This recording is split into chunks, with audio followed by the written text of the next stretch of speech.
কথায় আছে বাঙালিদের 12 মাসে 13 পার্বণ। উৎসব শুরু হয় পয়লা বৈশাখ দিয়ে আর শেষ হয় চৈত্র সংক্রান্তির মাধ্যমে। বাঙালির এই সমস্ত উৎসবের মধ্যে চৈত্র সংক্রান্তি কিন্তু বেশ বিখ্যাত একটি উৎসব। এটি মূলত বাঙালি হিন্দুদের অন্যতম গুরুত্বপূর্ণ লোক উৎসব।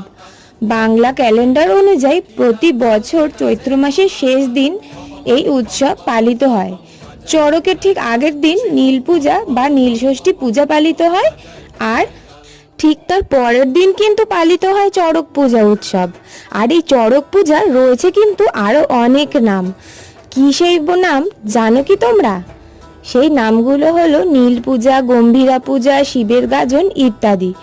আচ্ছা বন্ধুরা, তোমরা কি এটা জানো যে চড়ক উৎসবের উদ্ভব কিভাবে হয়? যদি না জানো তাহলে কিন্তু অবশ্যই আমার এই ভিডিওটা পুরো দেখো,